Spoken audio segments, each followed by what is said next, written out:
ನಮಸ್ಕಾರ ಸ್ನೇಹಿತರೆ, ನೀವು ಈ ಕ್ಷಣ ಈ ವಿಡಿಯೋವನ್ನು ನೋಡುತ್ತಿದ್ದೀರಾ ಎಂದರೆ ಇದು ಸಾಮಾನ್ಯ ವಿಷಯವಲ್ಲ. ಇದು ಮಹಾಲಕ್ಷ್ಮಿಯ ದಿವ್ಯ ಸೂಚನೆ ಎಂದೇ ತಿಳಿಯಿರಿ. ನಾವು ಎಷ್ಟೇ ದುಡಿದರೂ ಹಣ ಕೈಯಲ್ಲಿ ನಿಲ್ಲುತ್ತಿಲ್ಲ. ಸಾಲಗಳು ಹೆಚ್ಚಾಗಿವೆ. ಎಷ್ಟೇ ಪ್ರಯತ್ನ ಪಟ್ಟರೂ ಅವಕಾಶಗಳು ಸಿಗುತ್ತಿಲ್ಲವೇ? ಹಾಗಾದರೆ ಇವತ್ತಿನ ವಿಡಿಯೋದಲ್ಲಿ ನಿಮಗಿರುವ ಎಲ್ಲ ಸಮಸ್ಯೆಗೆ ಪರಿಹಾರ ಹಾಗೂ ಮಹಾಲಕ್ಷ್ಮಿಯ ಕೃಪೆಗೆ ಪಾತ್ರರಾಗಲು ಏನು ಮಾಡಬೇಕು ಅನ್ನುವುದರ ಬಗ್ಗೆ ತಿಳಿದುಕೊಳ್ಳೋಣ. ಹಾಗೆಯೇ ನಿಮಗೆ ಏನಾದರೂ ಈ ವಿಡಿಯೋ ಇಷ್ಟ ಆದರೆ ಒಂದು ಲೈಕ್ ಮಾಡಿ. ಹಾಗೆಯೇ ಓಂ ಶ್ರೀ ಮಹಾಲಕ್ಷ್ಮೀ ನಮಃ ಎಂದು ಕಮೆಂಟ್ ಮಾಡುವುದನ್ನು ಮರೆಯಬೇಡಿ.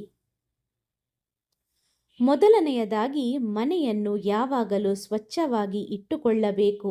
ಯಾವ ಮನೆಯಲ್ಲಿ ಸ್ವಚ್ಛತೆ ಇರುತ್ತದೆಯೋ ಅಲ್ಲಿ ಲಕ್ಷ್ಮೀದೇವಿ ವಾಸವಾಗುತ್ತಾಳೆ. ಕಸ, ಕಡ್ಡಿ, ಅವ್ಯವಸ್ಥೆ, ಮುರಿದ ವಸ್ತುಗಳು ಇರುವ ಮನೆಗೆ ಮಹಾಲಕ್ಷ್ಮಿ ಪ್ರವೇಶಿಸುವುದಿಲ್ಲ. ಇನ್ನು ಪ್ರತಿದಿನ ಬೆಳಗ್ಗೆ ಎದ್ದ ನಂತರ ಸ್ನಾನ ಮಾಡಿ ತುಳಸಿ ಗಿಡಕ್ಕೆ ನೀರನ್ನು ಹಾಕಿ ದೀಪ ಹಚ್ಚಿ ಪೂಜೆ ಮಾಡಿದರೆ ಲಕ್ಷ್ಮಿ ಮತ್ತು ವಿಷ್ಣು ಕೃಪೆ ಲಭಿಸಿ ಧನ ಸಂಬಂಧಿತ ಸಮಸ್ಯೆಗಳು ಎಲ್ಲವೂ ಪರಿಹಾರವಾಗುತ್ತದೆ. ಹಣವನ್ನು ನೆಲದ ಮೇಲೆ ಇಡುವುದು ಲಕ್ಷ್ಮಿಯನ್ನು ಅವಮಾನಿಸಿದಂತೆ ಎಂದು ಶಾಸ್ತ್ರ ಹೇಳುತ್ತದೆ.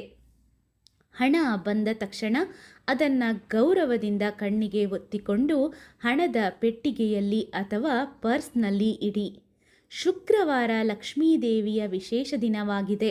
ಆದ್ದರಿಂದ ಶುಕ್ರವಾರ ಬೆಳಗ್ಗೆಯೇ ಮನೆಯನ್ನು ಸ್ವಚ್ಛ ಮಾಡಿ ಒಂದು ತುಪ್ಪದ ದೀಪವನ್ನು ಹಚ್ಚಿ ಲಕ್ಷ್ಮೀ ಅಷ್ಟೋತ್ತರ ಅಥವಾ ಶ್ರೀ ಸೂಕ್ತ ಪಠಿಸಿದರೆ ಆರ್ಥಿಕ ಸ್ಥಿರತೆ ಹೆಚ್ಚುತ್ತದೆ. ಇನ್ನು ಉತ್ತರದ ದಿಕ್ಕನ್ನು ಕುಬೇರ ದಿಕ್ಕು ಎಂದು ಕರೆಯುತ್ತಾರೆ. ಆ ದಿಕ್ಕಿನಲ್ಲಿ ಕಸ ಹಾಕುವುದು, ಗಲೀಜು ಮಾಡುವುದು ಇಲ್ಲ ಶೌಚಾಲಯವನ್ನು ಕಟ್ಟಿಸುವುದು ಮಾಡಬಾರದು. ಆ ದಿಕ್ಕು ಯಾವಾಗಲೂ ತುಂಬ ಸ್ವಚ್ಛವಾಗಿರುವಂತೆ ನೋಡಿಕೊಳ್ಳಿ. ಉತ್ತರ ದಿಕ್ಕಿನಲ್ಲಿ ಹಣದ ಪೆಟ್ಟಿಗೆಯನ್ನು ಇಡುವುದು ತುಂಬ ಶುಭಕರವಾಗಿದೆ. ಇನ್ನು ಹಣದ ಪೆಟ್ಟಿಗೆಯಲ್ಲಿ ಏನೇನು ಇಡಬೇಕು ಎನ್ನುವುದನ್ನು ತಿಳಿದುಕೊಳ್ಳೋಣ. ಮೊದಲಿಗೆ ಒಂದು ಕೆಂಪು ಬಣ್ಣದ ಬಟ್ಟೆ, ಲಕ್ಷ್ಮಿ ಅಥವಾ ಕುಬೇರ ಫೋಟೋ, ಚಿನ್ನದ ನಾಣ್ಯ ಅಥವಾ ಯಾವುದಾದರೂ ಒಂದು ತಾಮ್ರದ ನಾಣ್ಯವನ್ನು ಇಟ್ಟರೆ ಧನಾಕರ್ಷಣೆ ಹೆಚ್ಚಾಗುತ್ತದೆ.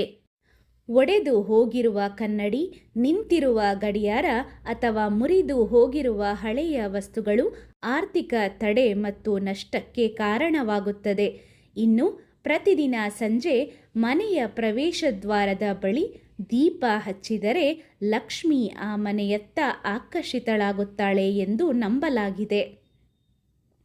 ವಾರದಲ್ಲಿ ಒಮ್ಮೆಯಾದರೂ ಒಂದು ಪಾತ್ರೆಯಲ್ಲಿ ಕಲ್ಲುಪ್ಪನ್ನು ಹಾಕಿ ಪ್ರತಿ ಕೊಠಡಿಯಲ್ಲಿ ಇಟ್ಟು ಮರುದಿನ ಅದನ್ನು ತೆಗೆದು ಹೊರಗೆ ಚೆಲ್ಲುವುದರಿಂದ ಮನೆಯಲ್ಲಿರುವ ನೆಗೆಟಿವ್ ಎನರ್ಜಿ ಕಡಿಮೆಯಾಗುತ್ತದೆ. ಅಲ್ಲದೆ ಓಂ ಶ್ರೀ ಮಹಾಲಕ್ಷ್ಮೇ ನಮಃ ಎಂಬ ಜಪವನ್ನು ಪ್ರತಿದಿನ ಕನಿಷ್ಠ 11 ಬಾರಿ ಜಪಿಸಿದರೆ ಧನ, ಐಶ್ವರ್ಯ ಮತ್ತು ಶಾಂತಿ ಹೆಚ್ಚುತ್ತದೆ.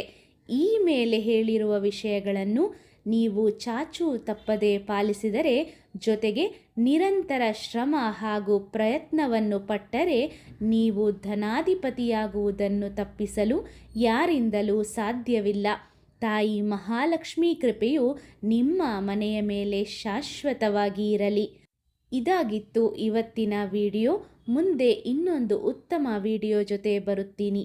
ಅಲ್ಲಿಯವರೆಗೂ ಎಲ್ಲರಿಗೂ ನಮಸ್ಕಾರಗಳು.